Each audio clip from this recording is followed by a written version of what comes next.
नाज़रीन अस्सलाम वालेकुम एंड गुड इवनिंग। और आज 19 नवंबर 2012 मेरे बेटे की बर्थडे वाले दिन आपको वेलकम करता हूं। प्रोग्राम को शुरू करते हैं। पहले कुछ अपडेट जो मैं करता रहता हूं उस पर जाने की बजाय सबसे पहले मैं इतना कहता चलूं, जो मैं हमेशा प्रोग्राम के आखिर में जाके कहता हूं, भूल जाता हूं शुरू में।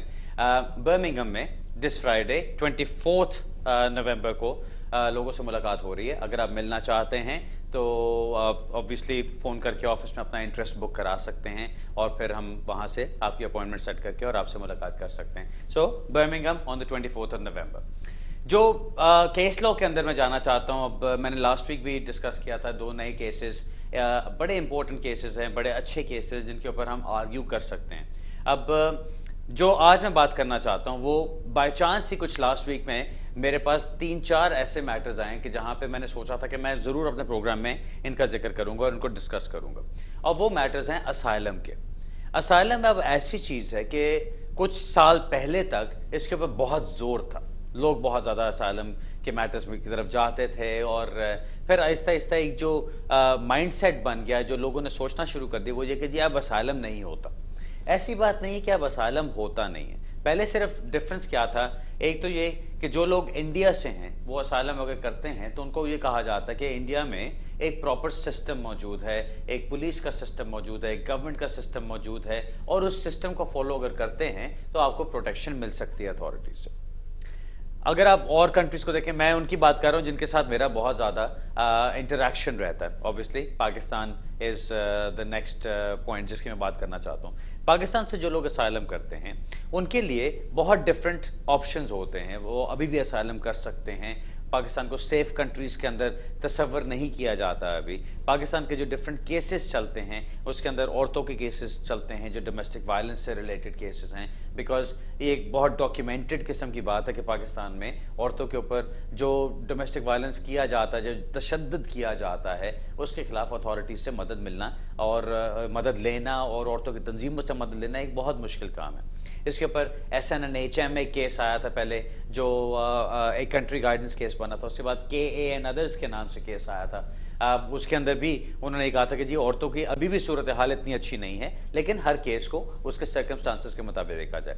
सो ये चीज़ हरगिज़ नहीं है कि असाइलम बंद हो गया। अभी मैं सिर्फ औरतों के डोमेस्टिक वायलेंस के रिलेशन से बात कर रहा हूँ। ये केसेस बंद नहीं हुए। सिर्फ हुआ क्या है, और ये मैं इसलिए जिक्र करना चाह रहा हूँ कि बहुत सारे लोगों ने ये सवाल पूछे हैं मुझसे और ये आजकल चीज़ निकलती रहती है। अब अगर औरतें आती हैं यहाँ पे, एक खातून आती है, वो सिंगल खातून है, उसका बच्चे साथ नहीं है, कोई नहीं है, वो अगर असाइलम करना चाहें तो आजकल जो होम ऑफिस ने सिचुएशन बनाई हुई है वो ये कि वो उनको डिटेन कर लेते हैं, उनको जॉर्जवुड में रखते हैं या जहाँ कहीं भी रखते हैं, उनको वहाँ पर रख के डिटेन करके उनको फास्ट ट्रैक में डाल दिया जाता है कि जी आपका केस यहाँ पे चल सकता है। उसी तरह सिंगल मेल पाकिस्तानी असाइलम करता है जाके, उसको भी डिटेन करके फास्ट ट्रैक में डाल दिया जाता है। अब इनके पीछे मकसद क्या है? फास्ट ट्रैक में डालने का मकसद ये होता है कि जी इन केसेस को हम बहुत जल्दी से, बहुत आसानी से, बड़े सिंपल तरीके से डील कर सकते हैं, इसलिए इनको हमें नॉर्मल प्रोसेस में डालने की जरूरत नहीं है। लेकिन वो जो एक प्रिजम्पशन है इसके साथ वो ये है कि जी इन केसेस में जान नहीं है, या ये झूठे केसेस हैं, या इनके अंदर कोई एविडेंस नहीं है, इसलिए हम इनको फास्ट ट्रैक में डाल रहे हैं, हम इनको बिलीव नहीं करते। अगर ऐसा केस कोई चलता है तो उसकी एक एप्लीकेशन की जा सकती है इमिग्रेशन जज के सामने। अगर आप प्रॉपर अपने डॉक्यूमेंटेशन के साथ, अपनी आर्ग्यूमेंट्स के साथ अपनी प्रेजेंटेशन करते हैं जज के सामने, या पेपर्स पे भी अगर आप करते हैं कि उसको फास्ट ट्रैक से निकाला जाए, तो उसको निकाला जा सकता है। अगर कोई बच्चों के साथ हैं और वो असाइलम करते हैं तो उनको डिटेन नहीं किया जाता, उनका असाइलम क्लेम चल सकता है और उसके अंदर उनको सिर्फ अपना जो इंटरव्यू करना है उसके अंदर उन्होंने उनको यकीन दिलाना है कि क्या बात है। अक्सर लोग पूछते हैं जी डॉक्यूमेंट्स नहीं है, मैं कुछ लेकर नहीं आया साथ, मुझे कोई पता नहीं है, मैं कोई डॉक्यूमेंट्स मंगवा नहीं सकता। मैंने जितने आज तक असाइलम किए होंगे, और मेरा ख्याल है बहुत बहुत सारे किए हैं, उनके अंदर बहुत सारे केसेस मैंने बिल्कुल डॉक्यूमेंट्स के बगैर भी किए हैं। क्यों?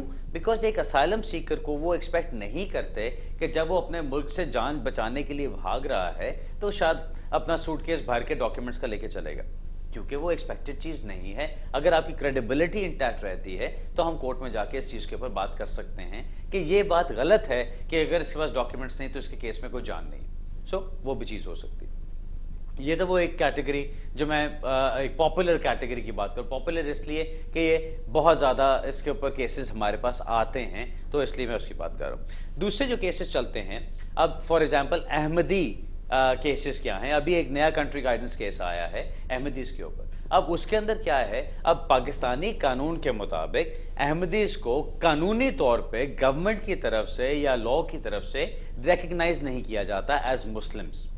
अब हम लोग ये कहते हैं कि जी हमने तो लॉ के मुताबिक चलना है। हम यहाँ यूके में बैठे हुए इस लॉ को देखते हैं। अब यूके लॉ ये कहता है कि कोई भी जो अपना रिलीजन एक्सरसाइज करना चाहता है, जो भी अपना वो फ्रीडम एक्सरसाइज करना चाहता है अपने रिलीजन की एक्सप्रेशन में, वो कर सकता है। अब चाहे कोई पाकिस्तान में हिंदू है या सिख है या ईसाई है या मुसलमान है या अहमदी है, कुछ भी जो कुछ भी है, वो अपना रिलीजन एक्सरसाइज कर सकते हैं वहां पे, और उनको आप चैलेंज नहीं कर सकते। ये कानून यूके के ह्यूमन राइट्स के मुताबिक कहता है। सो अगर आप असाइलम लॉ को देखें तो अहमदीज के लिए जो अभी नया केस आया है, वो उनको एक रास्ता प्रोवाइड करता है कि जिसकी तरफ वो जा सकते हैं। अब उसके अंदर उन्होंने कुछ पॉइंट्स उठाए हैं कि आपको ये पॉइंट्स प्रूव करने पड़ेंगे, और खास जो उसमें मोटी बात है वो ये है कि अगर आप ये दिखा सकते हैं कि आपको अपना रिलीजन एक्सरसाइज करना, यानी अपनी बिलीफ्स को एक्सप्रेस करना इंपॉर्टेंट है, यानी आप अपनी जो बात करना चाहते हैं, जो भी आप कहते हैं, जो आप कलमा कहते हैं या जो भी आपकी बात है, अगर वो आपके लिए इतनी ज़रूरी है कि आप 10 बंदों में बैठ के खुलेआम कहना चाहते हैं, तो ये आपका फ्रीडम ऑफ एक्सप्रेशन है। इसका मतलब ये कि अगर 10 बंदों में खुलेआम आपने कहा कि मैं अहमदी हूं और वो 10 बंदों ने उठ के आपकी पिटाई करनी शुरू कर दी, तो ये आपको खतरा है। इसका मतलब आपको यहां पे असाइलम मिल सकता है। ये चीज प्रूव करनी है। ये जो नया कंट्री गाइडेंस केस आया है उसके मुताबिक। कंट्री गाइडेंस केसेस इसलिए इंपॉर्टेंट होते हैं कि ये आपको एक डायरेक्शन देते हैं, ये आपको बताते हैं कि कानून किस तरफ जा रहा है। इस वक्त जो अभी इस केस का फायदा हुआ है सबसे बड़ा वो ये है कि इसके अंदर इतनी एक्सपर्ट रिपोर्ट्स लगाई गई हैं और इतनी अपडेटेड रिपोर्ट्स लगाई गई हैं कि फाइनली कोई एक सेंसिबल किस्म का कंक्लूजन निकला है अपर ट्राइब्यूनल की तरफ से। सो मेरा ख्याल है ये बड़ा इंपॉर्टेंट केस है। मैंने इसलिए इसका जिक्र किया असाइलम की कैटेगरी में, बिकॉज लोग जो ये चीज सोचते हैं कि जी असाइलम कर नहीं सकते, ऐसी बात नहीं कि कर नहीं सकते, ऐसी बात भी नहीं कि जी हो नहीं सकता, ऐसी बात भी नहीं कि असाइलम देना बंद कर दिया गया। बात सिर्फ क्या होती है, इतने लोग झूठी कहानियां बना कर आते हैं, इतनी सुनी सुनाई बातें ला के वो कहानियां अपनी पेश कर देते हैं कि जब उन कहानियों को टेस्ट किया जाता है क्रॉस एग्जामिनेशन में, यानी जब उनसे क्रॉस सवाल जवाब किए जाते हैं कि अच्छा ये कैसे हुआ, अभी तो आपने ये कहा था, अब आप ये कह रहे हो, फलाने दफा आपने ये कहा था, पहले इंटरव्यू में ये कहा था। सो जब आपकी कोई बात एक दूसरी बात के साथ मैच नहीं करती, आपके क्रॉस एग्जामिनेशन में आपका जो एविडेंस है, जो आप बात कह रहे हो, वो रद्द हो जाती है और जज को ये यकीन आता है कि आप सच नहीं बोल रहे, तो अगला बंदा जो आके उस तरह की कहानी कहता है, जज उसको भी शक की नजर से देखेगा। इंसान है ना। सो अगर ये चीज हो रही है और आपने असाइलम करना है और आपको खतरा है और आपको प्रोसिक्यूशन का मसला है और आप समझते हो कि आपका पूरा पूरा असाइलम का क्लेम बनता है, तो पूरा फाइट करें उसको।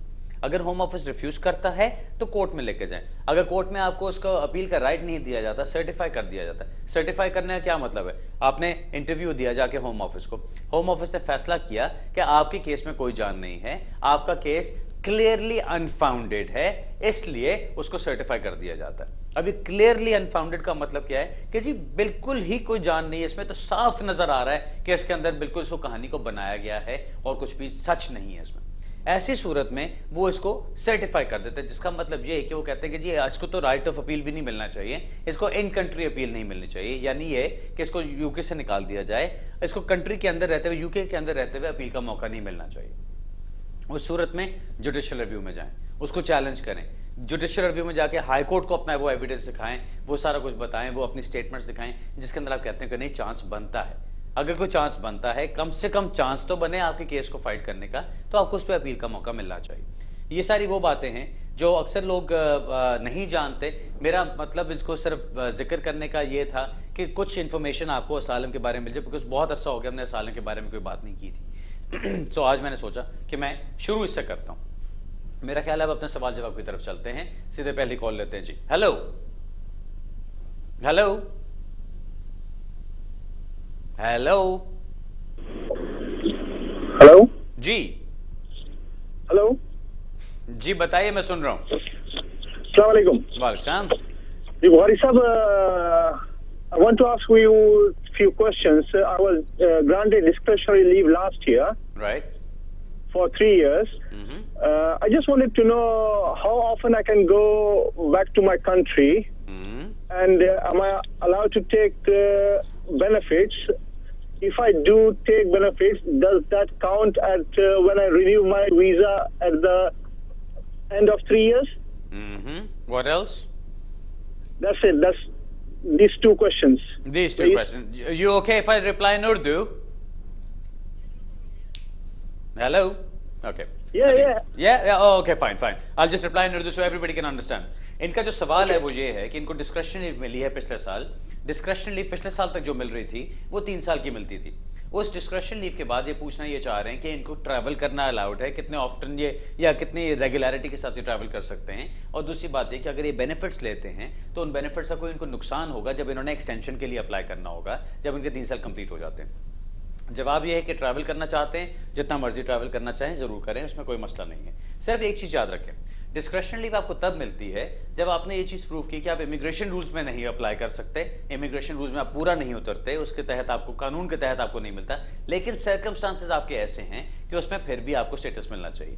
सबसे इंपॉर्टेंट चीज जो उन सर्कमस्टांसेस में आमतौर पर होती है वो ये कि आपकी कनेक्शंस क्या हैं यूके के साथ। क्या आप इतने ज़्यादा यहाँ पे कनेक्टेड हैं, आपका काम है, आपकी फैमिली है, आपके बच्चे हैं, या आपने तो टाइम गुजार लिया हुआ यहाँ पे, क्या आप कहीं और जाके नहीं रह सकते, इसलिए आपको यहाँ से स्टेटस दिया जाए। अब डिस्क्रिप्शन लीव मिलते ही आप चले जाएं जी 6 महीने की छुट्टी पे कि जी मैंने तो जाके आराम से अपने मुल्क में रहना है, 6 महीने में बाहर रहूँगा, फिर मैं वापस आऊँगा, फिर 6 महीने के लिए चला जाऊँगा, 3 महीने के लिए चला जाऊँगा, 2 महीने के लिए चला जाऊँगा।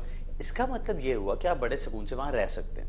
अब जब आप एक्सटेंशन के लिए अप्लाई करेंगे तो आपको प्रॉब्लम हो सकती है। हाँ, अगर आप ट्रैवल करना चाहते हैं, आप कहते हैं कि जी मैंने काम शुरू किया है, कोई बिजनेस शुरू किया है, जिस बिजनेस में जो मैं यहाँ यूके में कर रहा हूँ उसके लिए मुझे ट्रैवल करना पड़ता है, कभी मुझे अपने मुल्क जाना पड़ता है, कभी और कहीं जाना पड़ता है, आप जितना मर्जी ट्रैवल करें उसमें कोई इशू नहीं।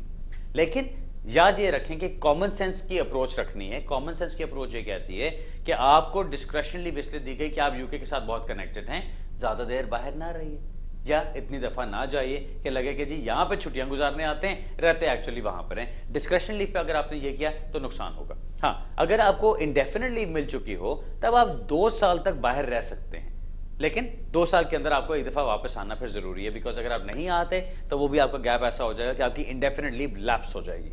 उस सूरत में सिर्फ ये याद रखिए कि अगर आपने नेशनलाइजेशन के लिए अप्लाई करना है और आपने 6 महीने से ज्यादा गैप यहाँ पे डाला हुआ है तो आपको उसमें प्रॉब्लम हो सकती है। दूसरा सवाल था आपका बेनिफिट्स के बारे में कि अगर आप बेनिफिट्स लेना चाहें, जो पहले डिस्क्रिप्शन लीव मिलती थी पिछले साल तक, उसके अंदर लिखा होता था इंटाइटलमेंट्स के अंदर कि आप जो भी बेनिफिट्स लेना चाहें अपनी काउंसिल वगैरह से, आप उनके साथ रब्ता करके वो बेनिफिट्स ले सकते हैं। सो कोई मसला नहीं। सो अगर आपने एक्सटेंशन के लिए अप्लाई करना है तो उस वक्त अगर आपने बेनिफिट्स लिए हैं तो उससे कोई प्रॉब्लम नहीं होगी, आपको कोई इशू नहीं होगा। अगर आपने शुरू में सिर्फ काम की बेस पे नहीं किया, अगर आपने डिस्क्रिप्शनली बेस पे ली कि जी मेरा बिजनेस इतना सेटल हो चुका हुआ है, मेरा इतने मैं पैसे कमा रहा हूँ कि मुझे यहाँ से निकालना मेरे साथ ज्यादती होगी, और फिर डिस्क्रिप्शन लीव मिलते ही बिजनेस ठप हो जाए और आप सीधा चले जाएं बेनिफिट्स के ऊपर, तो वो अच्छा नहीं होगा। हर सर्कमस्टांसेस के ऊपर डिपेंड करता है कि आपका नेक्स्ट जवाब क्या होता है। कोई भी स्टैंडर्ड आंसर्स इन चीजों के नहीं होते। आपने पूछा, मैंने आपको उसके बारे में जवाब दे दिया। ऑलराइट जी, अगला सवाल लेते हैं। हेलो हेलो, ये मैं 3 दफा हेलो कहूंगा तो फिर बात होगी जी। हेलो हेलो, अस्सलाम वालेकुम। वालेकुम। मुझे 2 सवाल पूछने हैं। बताइए। मेरी फ्रेंड है, उसको इंडेफिनिट लीव मिला है उसके रिफ्यूजी के बाद, तो वो नेशनैलिटी के लिए स्ट्रेट वे अप्लाई कर सकती है या 1 साल वेट करना पड़ेगा? उसको 6 साल यहाँ पे हो चुके हैं। और दूसरा सवाल ये है कि स्पाउस वीजे के बाद जब 3 साल हो जाते हैं, 3 साल पूरे करने पड़ेंगे या 28 दिन पहले ही नेशनैलिटी के लिए अप्लाई कर सकते हैं? ओके, चलें मैं बताता हूँ जी। आपके दोनों सवाल नेशनलिटी से रिलेटेड हैं। सबसे पहला सवाल आपका था कि ILR किसी को मिली है रेफ्यूजी स्टेटस के बाद, टोटल 6 साल हो गए, क्या वो फॉरेन अप्लाई कर सकती हैं? नहीं, वो फॉरेन अप्लाई नहीं कर सकते। उनको फिर भी 5 साल टोटल रेजिडेंस अपना दिखाना है, तो और ये दिखाना है कि उनको इंडेफिनिट लीव मिले हुए कम से कम 1 साल गुजर चुका है। जब उनको 1 साल गुजर गया उसके बाद वो अप्लाई कर सकती हैं, उससे पहले नहीं करना। जो दूसरा आपका सवाल है कि किसी को शादी की बेस पे मिला, 3 साल उनको यहाँ पे गुजर गए और वो अप्लाई करना चाहते हैं, तो 3 साल गुजरने वाले हैं, तो क्या 28 दिन पहले कर सकते हैं? नहीं।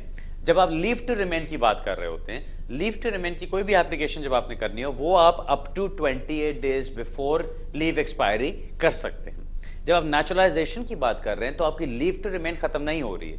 नेचुरलाइजेशन में जब आप जाते हैं तो आप एक क्वालिफाइंग पीरियड के साथ बात कर रहे हैं। वो क्वालिफाइंग पीरियड आपका जो है वो आपके रेजिडेंस रिक्वायरमेंट्स पे डिपेंड करता है। रेजिडेंस रिक्वायरमेंट आपकी है 3 साल या 5 साल। 3 साल से 28 दिन कम नहीं और 5 साल से 28 दिन कम नहीं। अगर आपने 5 इयर्स की बेस पे करना है तो पूरे 5 साल खत्म करके, अगर आपके 5 साल खत्म हो रहे हैं 19 नवंबर 2012 को, तो आप 19 नवंबर के बाद 20 नवंबर को एप्लीकेशन कर सकते हैं। 18 नवंबर को नहीं कर सकते और ना ही 1 नवंबर को कर सकते हैं। आपको करना है जब आपके टोटल 5 इयर्स कंप्लीट हो जाते हैं। Same thing applies to 3 years. अगर आपके वो हो गए 3 इयर्स कंप्लीट हो गए तो अप्लाई कर सकते हैं। सिर्फ 3 इयर्स में और 5 इयर्स में जो फर्क होता है वो ये होता है कि 5 इयर्स की बेस पे जब आप नेचुरलाइजेशन के लिए अप्लाई करते हैं तो इंडेफिनिट लीव मिलेगा आपको कम से कम 1 साल गुजरा होना चाहिए। जब आप 3 साल की बेस पे अप्लाई कर रहे होते हैं तो इंडेफिनिट लीव के बाद 1 साल का वेट करने की कोई शर्त नहीं है। ये सिर्फ एक डिफरेंस होता है, इसके अलावा कुछ नहीं। अगला सवाल लेते जी। हेलो हेलो हेलो जी। हेलो सर, मैं सुन रहा हूँ, बताइए। हेलो अस्सलाम वालेकुम। वालेकुम बुखारी साहब अस्सलाम वालेकुम। वालेकुम सलाम सर, खैरियत? हेलो बुखारी साहब, मेरा ना क्वेश्चन ये है कि मैं इस कंट्री में इलीगल आया था और मेरे 3 बच्चे हैं और जो मैंने उनका सेपरेशन हो चुकी है। मैंने FLRO फॉर्म भेजा था और मुझे 3 साल की लिमिटेड लीव मिली थी आज से 4 साल पहले, 3 साल पहले सॉरी। अब मेरी लिमिटेड लीव खत्म होने वाली है, 10 दिन रह गए हैं। लेकिन बुखारी साहब मैं जब ये देखा मैंने FLO फॉर्म, उसमें लिखा हुआ A1 form, A1 English course के सर्टिफिकेट की जरूरत है, लेकिन मेरे पास तो है नहीं। 10 दिन मेरे पास रहते हैं और 3 साल की लीव मेरी खत्म होने वाली है। और मुझे बुखारी साहब प्लीज जरा बता दें मैं क्या कर सकता हूँ। मुझे आया 3 साल की अब मिलेगी लीव या मुझे 2.5 साल की लीव मिलेगी? सर मुझे ये बताया, आपने लॉ कब किया था? ये मैंने क्या बुखारी साहब दोबारा बोलना? जी, मैं कहा आप वकील कब बने थे? वकील तो नहीं मैं बना था बुखारी साहब, आपने बना दिया सबको। नहीं जी, मैंने किसी को वकील नहीं बनाया। मैं यहाँ पे आपको सिर्फ इन्फॉर्मेशन देता हूँ। इतना आपने बताया, लोगों को एजुकेट कर दिया बुखारी साहब जी। वो एजुकेट करने का मकसद ये होता है कि आपको अपने राइट्स पता हो, आपको पता हो कि आप क्या कर सकते हैं। अब आप जो बातें कर रहे हैं वो आपकी बातें वो वाली हैं कि जो वो नीम हकीमी वाली बातें हैं। अब आपको वो पूरी चीज का नहीं पता, आधी चीज का पता और आप एप्लीकेशन करने चल पड़े। सर जी जरूर करें, हम वकीलों के सींग नहीं निकले होते। सिर्फ क्या होता है कि हमारी ट्रेनिंग होती है, हमारा एक्सपीरियंस होता है और हम क्योंकि रोज एक चीज में झक मार रहे होते हैं तो जरा थोड़ा सा समझ आ जाता है काम को कि करना कैसे। अब आपने अपनी एप्लीकेशन करनी तो आप सिर्फ अपनी ही एप्लीकेशन कर रहे हैं। अब उसके लिए मेरा मशवरा यही होगा कि किसी वकील के पास जाके उसके साथ बैठ के समझे केस को कि करना क्या है। अब आपको मैं क्यों ये चीज बता रहा हूं, वो इसलिए कि आप जो वो A1 की बात कर रहे हैं, सारा कुछ कर रहे हैं, वो आपके ऊपर अप्लाई नहीं होता। आप FLRM नहीं कर रहे हैं, आपने FLRO एप्लीकेशन करनी है। जब आपने वो एप्लीकेशन करनी है, आप डिस्क्रिशनरी लीव के लिए अप्लाई कर रहे हैं, एक्सटेंशन के लिए, सो वो इमिग्रेशन रूल्स की रिक्वायरमेंट्स आपके ऊपर नहीं आती। आप जब अप्लाई करेंगे सीधा सीधा ये कहिए कि जी ये मेरी पहली डिस्क्रिशनरी लीव थी, इस बेस पे मुझे लीव मिली थी, अब इसी बेस पे मैंने आगे अप्लाई करना है। अब ये चीज समझ के और सुन के आप कहें बट ठीक है, इसमें कौन सा मुश्किल है, मैं पागल ना जाके मैं वकीलों को पैसे दूँ। सो आप खुद कर लें, कोई मसला नहीं। अगर तुक्का लग गया सही तो कोई प्रॉब्लम नहीं, अगर तुक्का ना लगा तो फिर अपीलों में आप जाके डबल ट्रिपल पैसे खर्च करेंगे जब कोई मेरे जैसा वकील जाके उसको ठीक करेगा आपके लिए। मेरा मशवरा ये, अगर एक चीज का नहीं पता तो जो डॉक्टर है उसका वो उसको डील करने दें उसके साथ। लेकिन अगर एक चीज का पता है, बाय ऑल मीन्स पूरी खुशी से मैं आपको कहूंगा खुद कर लें उसको। लेकिन इस मामले में मुझे नहीं लगता कि आपको भी हर चीज का पता है। अब जो मेरी इंफॉर्मेशन यहाँ पर होती है, जो मैं यहाँ पे मकसद होता है बात करने का और जवाब देने का, वो ये है कि मैं आपको ज्यादा से ज्यादा इंफॉर्मेशन दूं ताकि आपको अपने राइट्स का पता हो। अब आप जितना मर्जी बैठ के इंटरनेट पे जाके ऑपरेशन थिएटर में देख लें कि जी ऑपरेशंस कैसे होते हैं, या वो टांगों का वो किस तरह से काटी जाती हैं चीज़ें, या किस तरह प्लस्तर किए जाते हैं, क्या किया जाता है। अपनी टांग टूटी होगी तो आप खुद प्लस्तर नहीं करेंगे, आप जाएंगे डॉक्टर के पास, जिसका काम है उसी को करने दो। उसी तरह से मैं कहूँगा वकालत में भी यही होता है। ठीक है, सिंपल चीज़ें होती हैं वो खुद आप कर सकते हैं, कोई इशू नहीं है। लेकिन जो चीज़ इतनी सिंपल नहीं, जिसका आपको खासतौर पर नहीं पता, तो वो किसी वकील के थ्रू जाने दें। आपके अभी 10 दिन रहते हैं, मेरा ख्याल है किसी से राब्ता कर लें जो आपको थोड़ा सा गाइड कर देंगे इसके अंदर। अगला सवाल लेते हैं जी। हेलो हेलो जी। Hello, good evening sir. Good evening. अब मुझे 2-3 सवाल पूछने हैं आपसे। बताएं। मेरा ये सवाल है कि मैं यूके में आए हुए 1999 में स्टूडेंट वीजा पे आए हूँ। 2007 से मैं ओवरस्टेड हुए। मेरा वो 7 ईयर का चाइल्ड रूल में वो FLRO एप्लीकेशन डाला है ये इस एंड ऑफ जुलाई पे। ठीक। लेकिन ये एप्लीकेशन डालने से 2 दिन पहले पकड़ा था हम लोग। ठीक। उस दिन से वो उन लोगों ने हम तीनों को IS 86-96-151 नाम का वो नोटिफिकेशन भेजा है। ठीक, और रिपोर्टिंग पे लगा दिया। उस दिन से एवरी मंथ हम लोग वो रिपोर्टिंग के लिए जा रही हूँ। उन लोगों ने लास्ट वीक से उन लोगों ने वो रिपोर्टिंग के लिए एवरी 2 वीक्स रिपोर्टिंग के लिए चेंज किया है। इसका क्या रीजन हो सकता है, वो एक सवाल है। और दूसरा सवाल ये है कि वो मेरा हस्बैंड डायबिटिक है, वो फ्री प्रिस्क्रिप्शन लेता है। ठीक। इसके कारण वो मेरा वो FLRO एप्लीकेशन पे इफेक्ट हो सकता है। ओके, 2 सवाल हो गए, और कुछ सवाल भी है। हेलो जी जी, मैं सुन रहा हूँ, बताओ। ओके, मेरा वो तीसरे सवाल भी है। मेरे हस्बैंड ने वो अकाउंटेंसी ट्रेनिंग के लिए फाइनेंस कंपनी से लोन लिया था और लोन में वो साइन किया था, लेकिन वो उस लोगों ने कुछ ट्रेनिंग कुछ भी नहीं दिया है। ठीक। इसीलिए वो मेरे हस्बैंड ने फी भी पे नहीं किया, पैसा नहीं पे किया, इसलिए वो उस लोगों ने डिफॉल्ट में डाला है। ठीक है। इसके कारण वो हमारे वो एप्लीकेशन में इफेक्ट हो सकता है। ओके, बस ठीक है, वो हमारा कितना प्लीज आप बता दीजिए ना। चले मैं बताता हूँ जी, मैं बताता हूँ। नंबर 1 सवाल आपका है, चलें जो पहला 3rd सवाल है आपका, मैं पहले उसका जवाब देता हूँ आपको। आपने बताया कि उन्होंने कोई कोर्स ज्वाइन किया था, वो ट्रेनिंग नहीं दी उनको, उन्होंने पैसे नहीं दिए। अब ये एक डोमेस्टिक, आपका डोमेस्टिक तो नहीं, खैर एक कमर्शियल डिस्प्यूट चल पड़ा।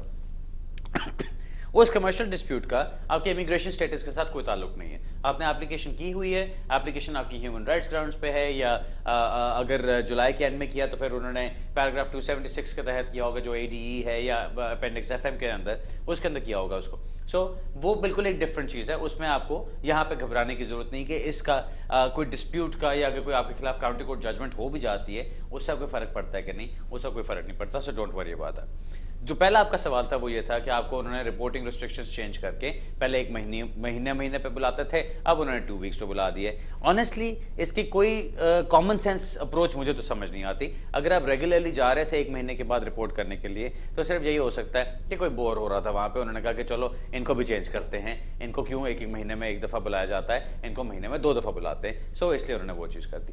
तीसरा सवाल आपका था कि जी जो फ्री प्रिस्क्रिप्शंस वो लेते हैं डायबिटीज़ के ऊपर, उसके ऊपर क्या उनको कोई प्रॉब्लम पड़ सकती है स्टेटस के लिए कि नहीं। अगेन इसका कोई स्टेटस के साथ ताल्लुक नहीं है। ऑब्वियसली वो यही बात उठा सकते हैं कि जिनको फ्री प्रिस्क्रिप्शंस नहीं मिलनी चाहिए, इनके पास स्टेटस नहीं है, ये NHS के साथ रजिस्टर्ड नहीं होने चाहिए। बट आपने बताया कि आप 99 में आए एंड 2007 तक आप लीगल रहे हैं यहाँ पे। सो अगर आपने 8 साल लीगली गुजारे हैं यहाँ, आपका बहुत स्ट्रॉन्ग केस बनता है। बच्चे ने आपके 7 साल से ऊपर गुजार लिए, वो बहुत स्ट्रॉन्ग मैटर बनाता है। अगर कोई आपको डॉक्टर या कोई आपके NHS की तरफ से या आपकी सर्जरी की तरफ से आपको तंग करते हैं कि नहीं आपको हम ट्रीटमेंट नहीं देंगे या कुछ नहीं करेंगे, अपने वकील से रब्ता करें, उनको चैलेंज करें जाके। बिकॉज कानून ये नहीं कहता कि अगर आप इतने साल से यहाँ पे रह रहे हो, इलीगल भी रह रहे हो, तो आपको स्टेटस ना होने की वजह से मेडिकल अटेंशन नहीं मिलेगी। ऐसी बात नहीं है। अगर आप ऑलरेडी रजिस्टर्ड हैं, आपका एक इलाज चल रहा है और उस इलाज को बीच में रोक दिया जाए इस वजह से कि आपका स्टेटस खत्म हो गया या आपका स्टेटस नहीं है, दैट्स नॉट फेयर। सो वो चीज़ नहीं होगी, उसको आप चैलेंज कर सकते हैं। सो इसका आपके केस के साथ कोई ताल्लुक नहीं। जो आपके साइनिंग वाला है ना, रिपोर्टिंग वाला, वो मैं समझता हूँ कि एक बड़ा फ्रस्ट्रेटिंग मामला है। आई एम सॉरी, मैं आपको उसका कोई रीज़न नहीं दे सकता, बिकॉज जनरली इसका कोई रीज़न होता नहीं। रिपोर्टिंग का मकसद सिर्फ ये है कि वो देखना चाहते हैं या वो उनको नज़र रखनी है कि आपको जहाँ कहाँ जाए, क्या आप वहाँ पर आएंगे, क्या आप रिपोर्टिंग करते रहते हैं, अगर नहीं तो आपको डिटेन कर लिया जाए। अब आपको उन्होंने अगर महीने के महीने बुलाया और आप जा रहे हैं तो there is absolutely no reason कि इसको वो बाय मंथली कर दें, लेकिन किसी ने कर दिया, अब आपको बाय मंथली ही जाना पड़ेगा। अगर आपको कोई मेडिकल इश्यूज हैं, कोई ऐसी प्रॉब्लम है जिसकी वजह से आपके लिए चीज़ करनी मुश्किल है, तो आप उनको रिप्रेजेंटेशंस कर सकते हैं, लेटर लिख सकते हैं और उसके अंदर हो सकता है वो आपकी रिपोर्टिंग चेंज कर दें। आमतौर पर मैं ये कहता हूँ कि अगर आपका 6 मंथ्स एक रिपोर्टिंग शेड्यूल चलता रहता है, एक तरीके से आप रिपोर्टिंग करते रहते हैं 6 मंथ्स तक, और आप उसको चेंज करना चाहते हैं, तो फिर हम आपके लिए एक एप्लीकेशन डालते हैं जिसके अंदर हमको एक तरह की रिक्वेस्ट करते हैं कि जी इनकी रिपोर्टिंग चेंज करके की जाए, बिकॉज उन 6 महीनों में आपने अपना पॉइंट प्रूव किया है कि आपको जब जहां बुलाया जाएगा आप जाते रहेंगे उसके लिए। So there is absolutely no issue to doubt that. Alright जी, अब ब्रेक की तरफ चलते हैं नाज़रीन। ब्रेक से वापस आके अपने सवाल जवाब का सिलसिला जारी रखते हैं, मिलते हैं थोड़ी सी देर में।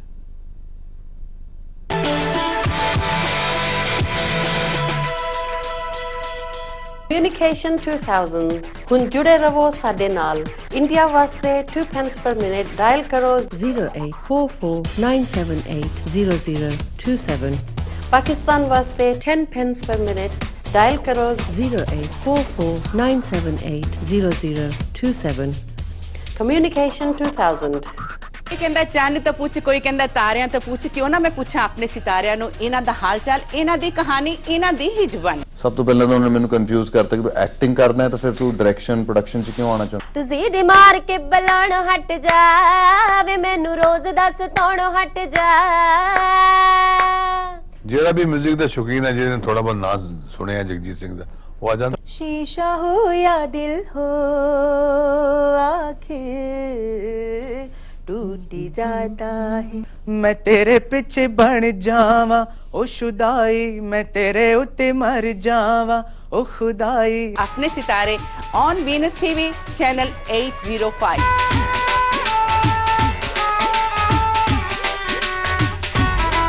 नरम लजीज गुलाब जामुन, गर्म कुरकुरे समोसे, घनी मलाईदार रसमलाई, खस्ता जलेबियाँ, जालीदार ढोकला, जन्नती जायकी की खालिस लज्जत। पूजा स्वीट्स एंड सेवरीज विजिट करें pooja-sweets.com। Communication 2000 ਹੁਣ जुड़े रहो साडे नाल।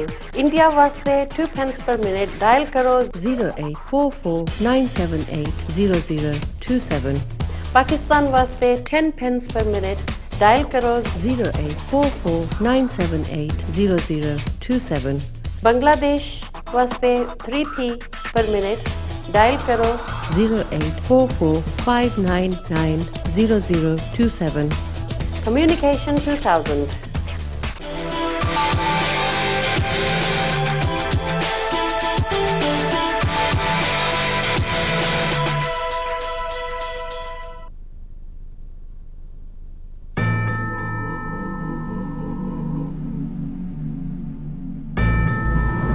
ब्रेक के बाद दोबारा आपको खुशामदीद करता हूं एंड वेलकम बैक। सीधा आप सवाल जवाब की तरफ चलते हैं। पहली कॉल लेते हैं। हेलो हेलो हेलो जी, अस्सलाम वालेकुम। मौसम सर मुझे आपसे 2-3 सवाल पूछने थे। बेसिकली मेरा असाइलम का प्रोसेस चल रहा है इस वक्त, तो मुझे पता नहीं है कि ऑब्वियसली मेरे को प्रॉपर इन्फॉर्मेशन नहीं है इसके बारे में। पहले तो मुझे ये पूछना था, जब उन्होंने मेरा अपॉइंटमेंट बुक किया था होम ऑफिस वालों ने, तो उन्होंने मुझे कॉल की, उन्होंने मुझे कहा था, उन्होंने मतलब काफी 1 घंटे की बात हुई थी, उनके बाद उन्होंने कहा था कि आपको अकोमोडेशन चाहिए और ये वो, which is confusing for me. Obviously I work for bank and I am on a good post. So मैंने उनसे पूछा था, मेरे सर्कमस्टेंसेस थोड़े से चेंज हो गए क्योंकि मैं भी इस कंट्री में 7 ईयर्स से रह रहा हूँ अभी तक। मैं 2006 में आया था स्टूडेंट बेस पे, मैंने यहाँ से मास्टर्स भी कंप्लीट किया, अभी मैं गुड जॉब पे हूँ। तो मेरी अभी थोड़ी सी सिचुएशन चेंज हो गई है बैक होम, जिसकी वजह से मैं जा नहीं सकता। मेरे पे रिसेंटली अटैक्स वगैरह भी हुए थे Pakistan. I went twice only for 10 days. Another thing is my wife, she's an Indian Sikh, and I don't want to convert her into Muslim, so this is a big issue with my family at the moment. So उन्होंने कहा था कि आप काम नहीं कर सकते, आपकी जो लिमिट स्टे है वो 21st of December को एक्सपायर हो रही है, and then you have to end up working. उन्होंने कहा था कि if you want an accommodation, so you have to bring your clothes and everything, and then obviously I don't know how to go about it. So पहली तो मुझे ये question था कि अगर वो आपको accommodation ऑफर कर रहे हैं तो you should accept it or not. Right. The second thing is क्योंकि मेरे solicitor हैं, obviously I'm consulting to someone, and they are charging me around £5,000 for all of it. Like वो बोल रहे हैं कि एक मेरी वाइफ का केस होगा और एक मेरा केस होगा। They are गोरे फार्म है, गोरे की फार्म है। ठीक। And then obviously अगर मेरी जॉब चली जाएगी 21st of December को, then I won't be able to bear the expenses and all that living expenses, and obviously my expenses are high.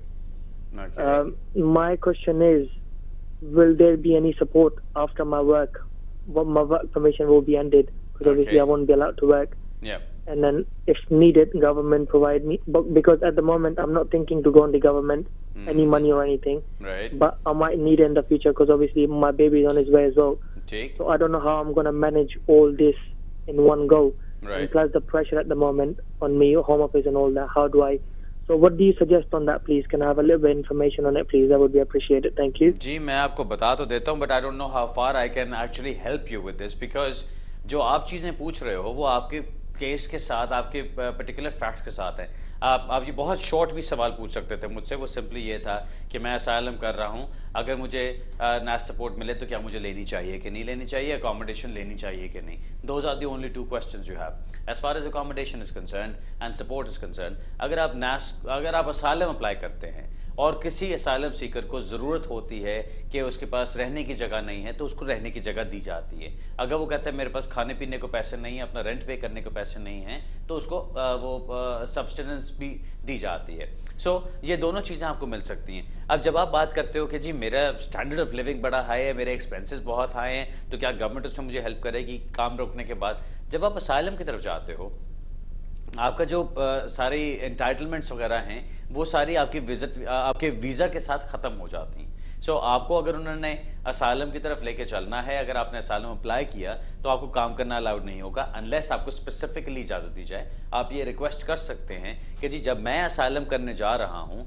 उससे पहले मैं ये सारा कुछ काम शाम करता रहा हूँ, मुझे अकोमोडेशन की ज़रूरत नहीं है, मुझे और कोई सब्सटेंस की ज़रूरत नहीं है, मुझे सिर्फ काम की इजाज़त दी जाए कि मैं जिस तरह पहले काम करता आ रहा हूँ उसी तरह मैं आगे काम करता रहूँ। सो उसमें आपको हो सकता है वो परमिशन मिल जाए, but you will have to argue yourself, या आपके वकील को उनके साथ आर्ग्यू करना पड़ेगा इस चीज़ के ऊपर। बाकी जहाँ तक बात है आपके वकील कितना चार्ज कर रहे हैं और कितने आपको पैसे उनको देने हैं और क्या करना है, that's something which is not anybody else's headache but yours. आपको देखना है कि जी यूके गवर्नमेंट को उससे कोई ताल्लुक नहीं है या नेस की सपोर्ट का उसके साथ कोई ताल्लुक नहीं है कि आपको कितने पैसे दिए जाएं, कि आप कौन से वकील को जाके कितने हज़ार पाउंड दें कि वो आपको इसमें हेल्प करे। बात सारी ये आ जाती है कि जब आपने केस को चलाना है तो वो आपकी रिस्पॉन्सिबिलिटी है। अब चाहे आप लीगल एड का वकील लेके चलते हैं, चाहे आप प्राइवेटली फी पेइंग सोलिसिटर लेके चलते हैं, या आप जिस तरह से भी करना चाहते हैं वो आपकी प्रॉब्लम है। जहाँ तक आपकी सस्टेनेंस का सवाल है, अगर आप अकोमोडेशन लेते हैं इनसे या नहीं भी लेते तो आप उनसे फिर भी मदद मांग सकते हैं अगर आपको अपनी डे टू डे लिविंग के अंदर और खाने पीने में, अपना रेंट पे करने में प्रॉब्लम होती है, तो उसमें आप उनसे कह सकते हैं। वो थोड़े से पैसे जो भी होते हैं वीकली वो आपको मिल सकते हैं। आई डोंट नो आपको इसके बारे में कोई भी इंफॉर्मेशन और है कि नहीं। इट डजंट लुक लाइक कि आपको कुछ ज़्यादा खास इसके बारे में पता है। आई वुड सजेस्ट कि अपने वकील से बात कर लें या सिटीजन एडवाइस ब्यूरो से बात कर लें जो आपको थोड़ा नेस सपोर्ट के बारे में इंफॉर्मेशन दे दें। ये मैं मोटी बात आपको कहता चलूँ कि अगर आप कोई भी नेस सपोर्ट ले रहे हो, अकोमोडेशन, सस्टेनेंस, दोनों चीज़ें अगर आप ले रहे हो, तब भी आपके केस पे कोई फ़र्क नहीं पड़ता। ओके सो ये चीज़ नहीं सोचनी कि अगर मैंने असाइलम लिया तो मेरे केस पे नुकसान होगा, ऐसी बात नहीं है। अगर आपको मैंने अगर नेस की सपोर्ट ली तो मेरे असाइलम के केस के ऊपर नुकसान होगा, ऐसी कोई बात नहीं है। अगर आपके मेरिट्स बनते हैं, चाहे आप बेनिफिट्स ले रहे हैं, नेस सपोर्ट ले रहे हैं या नहीं ले रहे, अगर आपके मेरिट्स बनते हैं केस के तो आपको स्टेटस मिल जाएगा। अगर आपके मेरिट्स नहीं बनते तो ऑब्वियसली उसको रिफ्यूज़ कर दिया जाएगा। उसका इसके साथ कोई ताल्लुक नहीं कि आपने उनके साथ नेस की सपोर्ट ली कि नहीं ली या आपने सस्टेनेंस ली कि नहीं ली। ओके जी, I hope that helps. I feel कि आपको थोड़ी और इन्फॉर्मेशन की ज़रूरत है। Go speak to the citizen advice bureau या रेफ्यूजी सेंटर्स में किसी में जाके बात करें कि नेस की सपोर्ट है क्या, कितने पैसे हैं, क्या वर्थ इट है भी, क्या आप उसके लिए मांगे उनसे वो चीज़ें। बेहतर मेरी नज़र में जो है वो ये कि आप उनसे कहें कि जी मैं इतनी देर से आया हूँ यहाँ पे, मैं 2006 से यहाँ पे रह रहा हूँ, I have been doing everything right, change of circumstances, I have had to claim asylum, I have been attacked twice, लेकिन मैं अपनी पूरी फैमिली की लाइफ को डिस्टर्ब नहीं करना चाहता, मैं अभी भी काम कर सकता हूँ, मेरी जॉब अभी भी चल रही है, just leave my permission to work, कि मैं काम करता रहूँ जब तक केस डिसाइड नहीं होता। कल को केस डिसाइड होता है, मुझे स्टेटस मिल जाता है, तो मेरी जॉब तो नहीं छूटी होगी, मेरा सब कुछ खत्म तो नहीं होगा, मेरी फैमिली डिस्ट्रॉय तो नहीं हुई होगी। लेकिन हाँ, कल को अगर मेरा केस रिफ्यूज हो जाता है, you are going to throw me out of the country anyway, तब मैं जाने को तैयार हूँ। लेकिन अभी ये सेंस बनती है कि मैं जिस तरह अपनी फैमिली को लेकर चल रहा हूँ, ऑन द प्रिजम्पशन कि मैं जो कह रहा हूँ वो सही है, तो इंटरफेरेंस कोई नहीं होनी चाहिए उनकी लाइफ के साथ और मुझे काम करने की उसी तरह इजाजत रहनी चाहिए, so that I am able to support my family and maintain the same standard of living that I have right now. Okay, hope that helps you. Next question लेते हैं जी। हेलो हेलो हेलो जी। Hello, अस्सलाम वालेकुम मौलवी साहब। अस्सलाम। ये क्या कैसा मिजाज है आपके? बिल्कुल ठीक ठाक जी, खैरियत। बस जी, मैंने आपसे एक क्वेश्चन करना था। मेरा नाम खान है, मैं क्लाजो से बात कर रहा हूँ। मुझे 3 साल की डिस्क्रिप्शनरी लीव मिली है जो कि अगले साल अक्टूबर में खत्म होने वाली है। 3 साल तो वो 3 साल की दोबारा देंगे या वो 2.5 साल की देंगे दोबारा? ओके, मैं बता। और कोई सवाल? बस यही सवाल था। बस ये आपने अच्छा किया पूछा जी, क्योंकि मेरे ख्याल है पहले भी एक कॉलर ने ये सवाल पूछा था और मैंने उनको जवाब नहीं दिया इसका, so thank you for asking that. जब आपको 3 साल की डिस्क्रिप्शन लीव मिलती है जो 9 जुलाई से पहले के रूल्स के मुताबिक आपको मिली थी, या 9 जुलाई से पहले जो उनका एक ऑपरेशनल सिस्टम चलता था उसके मुताबिक मिली थी, अगर आपने एक्सटेंशन के लिए अप्लाई किया तो आपको 3 साल की ही और मिलेगी और 6 साल के बाद आप इंडेफिनिट लीव के लिए अप्लाई कर सकते हैं। ठीक है जी, यही पहले वाले कॉलर को भी मैं कहूंगा कि अगर 3 साल की डिस्क्रिप्शन लीव उनकी चली, 3 साल की डिस्क्रिप्शन लीव जब खत्म होती है वो एक्सटेंशन के लिए अप्लाई करेंगे। आप इंडेफिनिट के लिए नहीं अप्लाई कर सकते आफ्टर 3 इयर्स डिस्क्रिप्शन लीव, आपको एक्सटेंशन के लिए अप्लाई करना पड़ेगा। टोटल जब आपके 6 इयर्स गुजर जाते हैं तब आप जाके इंडेफिनिट के लिए अप्लाई कर सकते हैं। सो ये जो उन्होंने 25 मंथ्स ये 30 मंथ्स वाली बात की है, 2.5 साल वाली, वो उन्होंने तब शुरू किया है कि 9 जुलाई के बाद जिन लोगों को यहाँ पे ह्यूमन राइट्स के अंदर या डिस्क्रिप्शन लीव दी जाएगी उनको उन्होंने 30 मंथ्स का टाइम देना है। ये पुराने लोगों के ऊपर अप्लाई नहीं होता।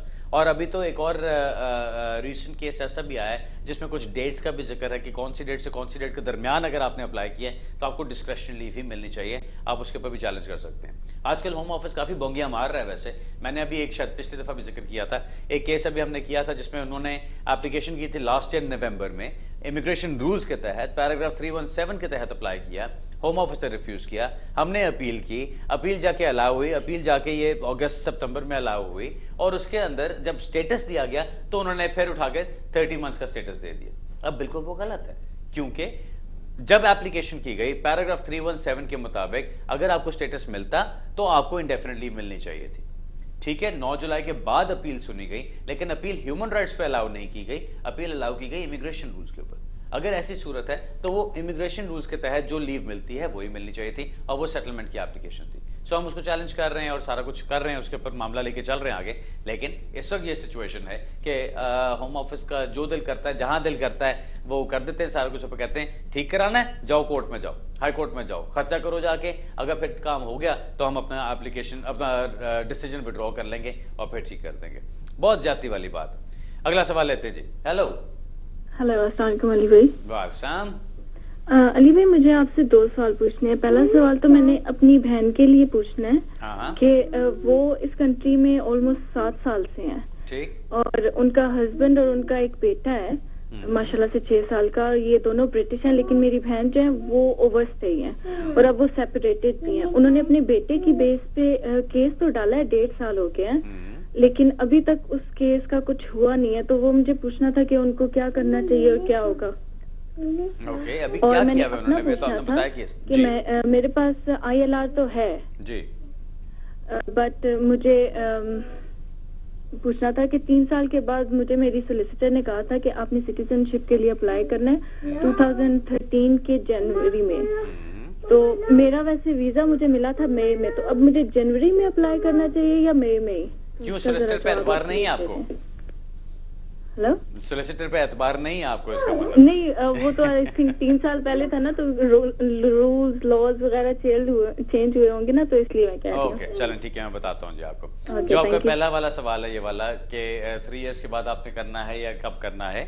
आपको जब वीजा मिलता है, अगर आप स्पाउस वीजा के ऊपर आई थी, जो मैं अस्यूम कर रहा हूँ कि आप आई थी, स्पाउस वीजा के ऊपर जब आपको 2 साल गुजर जाते हैं तो आप इंडेफिनिट लीव के लिए अप्लाई कर सकते हैं। अब जिस डेट को आपकी यूके में एंट्री हुई थी उस डेट से आपने 3 साल काउंट करने शुरू करने हैं, वीजा लगने की डेट से नहीं।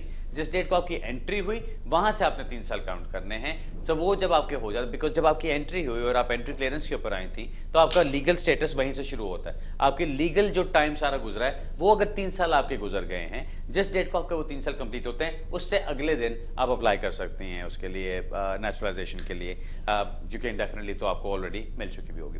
दूसरा जो आपका सवाल था, जो आपने सिस्टर के बारे में किया कि जी उनको यहाँ पे 7 साल हो गए हैं, 6 साल का बच्चा है, बच्चा भी ब्रिटिश है और हस्बैंड भी उनका ब्रिटिश है, लेकिन उनकी अब वो हो चुकी है, सेपरेशन हो चुकी है और एप्लीकेशन डालेगा, आपने कहा कि उनको 1.5 साल हो गया। उनको क्या करना चाहिए? जो करना चाहिए था वो तो उन्होंने कर दिया, एप्लीकेशन तो डालनी चाहिए थी। हमेशा की तरह मैं एक टूटे हुए रिकॉर्ड की तरह बोलता रहता हूँ, एप्लीकेशन कोई ना कोई जरूर डालें। खाली हाथ इलीगल बैठने से कुछ नहीं मिलता। अगर आपके पास स्टेटस नहीं है, अगर आप ओवरस्टे हो चुके हैं, तो प्लीज कोई ना कोई एप्लीकेशन डाल दें। चाहे नहीं होती एप्लीकेशन, सिस्टम में तो आ जाएं। चाहे उसके ऊपर आपको फॉरेन स्टेटस नहीं मिलता, सिस्टम में तो रहें, ताकि कल को कोई चांस तो बने। अगर मैं कोर्ट में जाता हूं और वहां पे पता चलता है कि जी एक बंदा 8 साल से यहाँ पे रह रहा है और हम बहस कर रहे हैं कि जी बड़े इसके ह्यूमन राइट्स हैं, ये है वो है, और जज पूछता है पहली एप्लीकेशन कब की, और वो पता चलता है कि जी पहले 4 साल 5 साल 6 साल इससे कुछ नहीं किया, अब कुछ जाके करना शुरू किया, तो वो चीज़ अच्छी नहीं होती, उसका अच्छा इंप्रेशन नहीं पड़ता। इन्होंने जो चीज़ की वो बिल्कुल ठीक की, इनको एप्लीकेशन डालनी चाहिए थी, इन्होंने वो डाल दी। अब वो एप्लीकेशन क्या है मैं नहीं जानता, लेकिन जो डालनी चाहिए थी एप्लीकेशन वो यही होती कि जी मेरी एक फैमिली लाइफ मेरे बच्चे के साथ है, बच्चा मेरा यहाँ पर रह रहा है, मैं उसके साथ मिलती हूँ या वो मेरे साथ रहता है या जो कुछ भी है, और उसकी बेस पे मेरा एक इतना स्ट्रॉन्ग कनेक्शन है कि अगर मैं यहाँ से जाती हूँ तो उसको भी यहाँ से जाना पड़ेगा या मेरा उसके साथ रिश्ता टूट जाएगा। इन दोनों चीज़ों में से कोई भी चीज़ एक्सेप्टेबल नहीं है। अब वो उसको होम ऑफिस का तो कई दफ़ा मैंने एक केस में ये भी देखा था लिखा हुआ कि जी माँ बेटे का रिलेशनशिप है, it can be maintained through modern means of methods of communication. क्या कह रहे हो? अब माँ बेटे को अलग कर रहे हो और कह रहे हो कि जी ईमेल कर दो एक दूसरे को, या स्काइप कर दो, या फोन पे बात कर लो, तो बड़ी अच्छी बात है, उस पर गुजारा हो जाएगा आपका। It doesn't work like that. एक बच्चे को जो माँ की जरूरत होती है, और खासतौर पर बच्चा छोटा है, अभी 6 साल का है, तो उसको माँ की जरूरत होगी जरूर। अगर वो माँ के साथ रहता है, उसके साथ कांटेक्ट उसका चलता है, और या वो रहता ही माँ के साथ है, जो कुछ भी है, वो बड़ा एक इंपॉर्टेंट फैक्टर है। उसके ऊपर जिम्ब्रानो पॉइंट भी इसके अंदर आता है, इसके अंदर जनरल आर्टिकल 8 की भी जो फैमिली लाइफ वाली बात आती है वो भी आती है, आपकी प्राइवेट लाइफ की भी बात इसके अंदर आती है, तो आर्टिकल 8 के अंदर वो भी आना चाहिए। ये सारे पॉइंट्स देखते हुए होपफुली आपकी एप्लीकेशन सही तरह से की गई है, तो वो एक्सेप्टेबल होनी चाहिए, उसके ऊपर आपको स्टेटस मिलना चाहिए। लेकिन अगेन मैं कुछ कह नहीं सकता, डिपेंड करता है आपकी एप्लीकेशन कैसे की गई है। ऑलराइट जी, best of luck with that. Hello जी, नेक्स्ट क्वेश्चन। हेलो, अस्सलाम वालेकुम जी। जी वालेकुम सलाम। मैं जी नवाज अर्ज कर रहा हूँ लीड से। जी नवाज साहब। जी मैंने 2 क्वेश्चन पूछने हैं, पर ये आपस में इंटरलिंक है जी। असल में मेरी वाल आई थी ना यहाँ पे 13 नवंबर 2011 को जी, ठीक, और उसका वीजा जो एक्सपायर हो रहा है ना वो 13 मई 2015, मतलब उसको इंडेफिनिट वीजा मिला था पाकिस्तान से। Indefinite leave to enter. इस तरह की उसकी लुकाफर कोई नहीं था, इस वजह से वो इधर आ गई। ठीक, इसकी उम्र जो है तकरीबन वो 69 ईयर एज बनती है, और वो मतलब स्ट्रोक और डायबिटिक हाई ब्लड प्रेशर, मतलब इस तरह मोदी बीमारियों में वो मुब्तला है। ठीक, तो आपसे पूछना था कि उसको 1 साल ऑलमोस्ट हो गया है, क्या वो इंडिफिनिट के लिए क्या कहते हैं बेनिफिट के लिए एंटाइटल है इस मुल्क में, को बेनिफिट के लिए अप्लाई कर ले? दूसरा क्वेश्चन मेरा ये है कि बेसिकली उसका वीजा जो एक्सपायर हो रहा है ना वो 13 मई 2015, जो तकरीबन मोर और लेस 4 साल बराबर होते हैं, तो क्या वो 4 साल के बाद फिर अप्लाई करेगी उसके लिए पासपोर्ट के लिए, अगर उसके नसीब में हुआ? सर मुझे ये बताइए कि आप अगर आप जवाब दे तो। जी मैं बताता हूँ, मुझे सिर्फ थोड़े से चीज इन्फॉर्मेशन थोड़ी और चाहिए इसमें। जब उन्होंने अप्लाई किया था तो क्या उन्होंने वो इमिग्रेशन रूल्स के तहत ब्रिटिश नेशनल के स्पॉन्सरशिप के ऊपर अप्लाई किया था? मेरे बेसिस पे जी हाँ जी। सो आप ब्रिटिश नेशनल ने, आपने कहा कि जी उनकी उम्र 65 से ऊपर है, उनको यहाँ पे आने की इजाजत दी जाए क्योंकि उनको और कोई लुक आफ्टर करने वाला नहीं है, राइट? जी जी बिल्कुल जी हाँ जी। पैराग्राफ 317 की जो एप्लीकेशन होती है। चलें ठीक है सर, मैं बताता हूँ आपको, गौर से सुनिएगा इसको। देखिए, नंबर 1, उनको जो इंडेफिनिट लीव टू एंटर मिली थी वो तब मिलती है जब आप अपने सेटलमेंट की एप्लीकेशन करते हैं और उसके अंदर प्रूफ कर देते हैं कि वो पैराग्राफ 317 के तहत उनको यहाँ पे स्टेटस मिलना चाहिए, जो आपने कर दिया और उनको स्टेटस मिल गया। अब वो जो आप कह रहे हैं ना उनका वीजा एक्सपायर हो रहा है 13 मई 2016 को या 2015 को, वो कोई एक्सपायरी वाली बात नहीं है। वो एक डेट दी जाती है कि इस डेट तक इन्होंने इस वीजे को देखना जरूर, मतलब एक्टिवेट जरूर करना है। अगर आपको इनिशियल 2 साल का मिला था या वो ये मई तक का मिला था और उसमें आपने कुछ भी नहीं किया और वो वहीं पे रहीं और अब वो उस टाइम के अंदर आ जाती हैं यहाँ पे, तो उसमें कोई प्रॉब्लम नहीं है। सो नंबर 1 तो ये याद रखिए कि वो आपका वीजा एक्सपायरी नहीं है, वो यहाँ आ चुकी हैं, इंडेफिनिट लीव टू एंटर उनके पास है। सो इसका मतलब उनके पास सेटलमेंट स्टेटस है, तो उनका वीजा कहीं पे एक्सपायर नहीं होना जब तक कि वो 2 साल से ज्यादा यूके से बाहर ना जाके गुजारें। नंबर 1 चीज तो ये याद रखिए। दूसरी चीज आपने पूछी कि जी उनकी जो नेशनैलिटी का है वो कब अप्लाई कर सकती हैं। नेशनैलिटी वो अप्लाई कर सकती हैं जब उनको एंटर होने के बाद 5 साल गुजर जाए। क्योंकि 1 साल कम से कम इंडेफिनेट लीव में लेवे हो चुका होगा और 5 साल उन्हें टोटल अपनी रेजिडेंस रिक्वायरमेंट कर ली होगी। सॉरी, मैंने 5 साल कहा, 5 साल नहीं 3 साल होना चाहिए, क्योंकि वो ब्रिटिश नेशनल से शादी की बेस पर आ रही हैं। सॉरी, 3 साल होना चाहिए, 5 साल नहीं होना चाहिए। अब जब उनको टोटल 3 इयर्स हो जाते हैं यहाँ पे, तो वो उसकी बेस पे अप्लाई कर सकते हैं कि उनको इंडेफिनेट लीव मिले हुए यूके में लीगली रहते हुए उनको 3 साल गुजर गए हैं। इंडेफिनेट लीव उनको मिली थी on the basis of marriage to a British national, उस बेसिस पे 3 साल के बाद वो अप्लाई कर सकती हैं। सो आपको 5 साल वेट करने की जरूरत नहीं है। और ये चीज़ बिल्कुल दिमाग से निकाल दीजिए कि जी उनका वीज़ा कहीं पे एक्सपायर हो रहा है, वो जो वैलिडिटी होती है वो उस एंट्री क्लियरेंस की वैलिडिटी होती है, सिर्फ उनकी एंट्री क्लियरेंस की जो वीज़ा है उनका वो कभी ख़त्म नहीं होता, क्योंकि इंडेफिनेट लीव है। इंडेफिनेट का मतलब ये होता है, डेफिनेट का मतलब होता है जो चीज़ डिफाइन की जाती है, जो एक खाने के अंदर एक ख़ास स्पेस के अंदर रखी जाती है, या जो आपको पता हो कि ये इतना ही है, इससे ज़्यादा नहीं है। इनडेफिनेट का मतलब होता है जिसकी कोई मियाद नहीं, जिसकी कोई लिमिट नहीं। सो अगर आपको इनडेफिनेट लीव दे दी गई तो उसका मतलब ये कि ये फॉर एवर आपको लीव मिल गई है, ये हमेशा के लिए, अनलेस आप कोई ऐसी चीज करते हैं कि जिसकी वजह से आपकी इनडेफिनेट लीव रिवोक कर दी जाए, कोई क्रिमिनल ऑफेंस कर दिया जाए, उसकी वजह से वो आपको रिवोक करके आपको डिपोर्ट कर सकते हैं यहाँ से, या आपका जो यूके से बाहर आपका टाइम इतना ज़्यादा गुजरा, आपने 2 साल से ज़्यादा यूके से बाहर गुजारे, तो उसमें आपकी इंडेफिनेट लीव जो होती है वो रिवोक हो जाती है या एक्सपायर हो जाती है, लैप्स कर जाती है, उसमें फिर आपको रिटर्निंग रेजिडेंस की एप्लीकेशन दोबारा करनी पड़ती है। ऑलराइट सर, होपफुली आपको क्लियरली जवाब मिल गया होगा इसका। उन्होंने 3 साल इंतजार करना है, 3 साल जब उनको एंट्री से हो जाते हैं तो वो उसके लिए नेचुरलाइजेशन के लिए अप्लाई कर सकती हैं। ऑलराइट जी, अगला सवाल लेते हैं। हेलो हेलो जी, हेलो बुखारी साहब। जनाब, हेलो बुखारी साहब, बोल रहा हूँ जी, सुनाइए, मैं सुन रहा हूँ। बुखारी साहब, मैं ना आप जी पूछना सी जी। मैं ना ਇੱਥੇ ਆਪਣੇ 2004 ਦੇ ਵਿੱਚ ਆਇਆ ਸੀ ਫੈਮਿਲੀ ਦੇ ਨਾਲ। ਹਾਂ। ਤੇ ਇੱਕ ਬੱਚਾ ਮੇਰੇ ਨਾਲ ਆਇਆ ਸੀ, ਉਹ ਉਸ ਟਾਈਮ 2 ਸਾਲ ਦਾ ਸੀ, ਤੇ 2 ਬੱਚੇ ਮੇਰੇ ਇੱਥੇ ਹੋਏ ਨੇ, ਉਹ ਇੱਕ 6 ਸਾਲ ਦਾ ਹੈ ਤੇ ਇੱਕ 4 ਸਾਲ ਦਾ ਹੈ। ਠੀਕ। ਤੇ ਮੈਂ ਨਾ FLR ਐਪਲੀਕੇਸ਼ਨ ਪਾਈ ਹੈਗੀ, ਮੈਨੂੰ ਨਾ 10 ਮੰਥ ਹੋ ਗਏ ਨੇ। ਠੀਕ। ਤੇ ਐਕਨੋਲਜਮੈਂਟ ਲੈਟਰ ਮੈਨੂੰ ਮਿਲ ਗਿਆ ਸੀ, ਤੇ ਮੈਂ ਨਾ ਸਾਰੇ ਪੇਪਰ ਤੁਹਾਡਾ ਟੀਵੀ ਤੇ ਸ਼ੋਅ ਦੇਖਿਆ ਸੀ, ਜਿੱਦਾਂ ਤੁਸੀਂ ਕਿਹਾ ਸੀ ਨਾ, ਮੈਂ ਉਦਾਂ ਡਾਕਟਰਾਂ ਕੋ ਵੀ ਸਾਰੀ ਪੇਪਰ ਲੈ ਲਏ ਨੇ, ਸਰਜਰੀ ਵਗੈਰਾ ਤੋਂ ਵੀ, ਸਕੂਲ ਤੋਂ ਵੀ, ਫੋਟੋਆਂ ਵੀ ਲਾਈਆਂ ਨੇ, ਤੇ 10 ਕੁ ਆਦਮੀਆਂ ਦੇ ਨਾ ਮੈਂ ਆਪਣੇ ਪਾਸਪੋਰਟ ਦੀਆਂ ਫੋਟੋ ਸਟੇਟ ਤੋਂ ਉਹਨਾਂ ਕੋਲ ਲਿਖਾਇਆ ਵੀ ਹੈਗਾ। Very good. ਤੇ ਅਜੇ ਭਾਜੀ ਕੋਈ ਮੈਨੂੰ ਕੋਈ ਜਵਾਬ ਨਹੀਂ ਆਇਆ, ਕਿੰਨਾ ਕੁ ਟਾਈਮ ਹੋਰ ਲੱਗੂਗਾ ਭਾਜੀ? ओके, और कुछ प्लीज मैनू डिटेल च माड़ा दस दिओ, मैनू साल बाद तुहाडा फोन मिलिया जी। अच्छा सर जी, डिटेल किस चीज की बतानी है? सवाल तो आपने सिर्फ ये पूछा कि और कितना टाइम लगना है। सो उसका जवाब सिर्फ सिंपली ये है, इस साल में पहले अप्रैल वाली चेंजेस आए, फिर 9 जुलाई की चेंजेस आए, फिर 1 अक्टूबर की चेंजेस आए, जिसकी वजह से हजारों एप्लीकेशंस एक्स्ट्रा डाली हैं इस साल।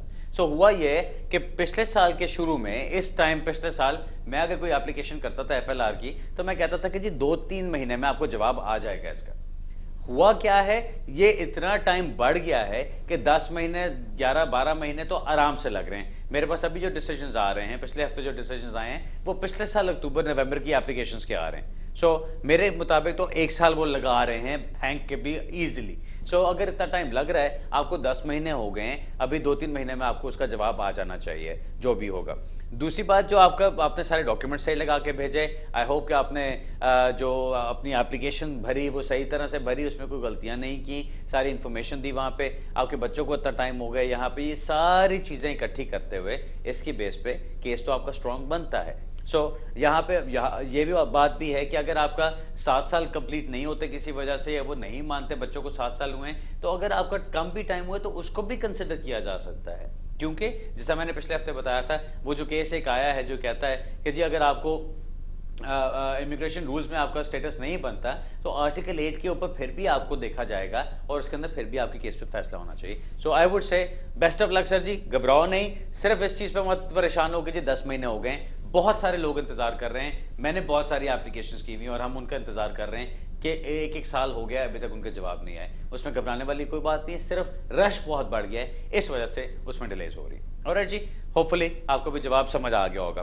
नाज़रीन, आज के प्रोग्राम का टाइम अब ख़त्म हो रहा है।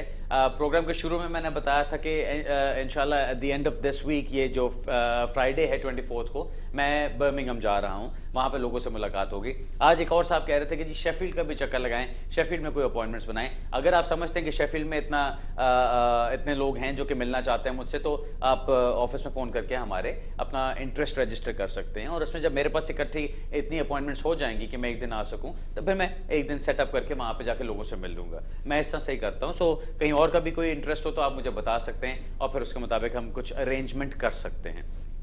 बाकी हमेशा की तरह thank you very much for your calls. आपके प्यार मोहब्बत का बहुत बहुत शुक्रिया। उम्मीद करता हूं कि जिन लोगों से बात हो गई उनको अच्छी तरह से जवाब मिल गए होंगे, कोई इन्फॉर्मेशन मिल गई होगी। आप मुझसे दफ्तर में मिलना चाहें ज़रूर आ सकते हैं, और भी सोलिसिटर्स होते हैं दफ्तर में, मैं नहीं मिलता किसी और से पूछ सकते हैं। हम लोग हर तरह से कोशिश करेंगे हेल्प करने की। अगले हफ्ते इसी वक्त इसी जगह दोबारा इंशाल्लाह मुलाकात होगी। तब तक के लिए इजाज़त चाहता हूँ। Good evening and good night.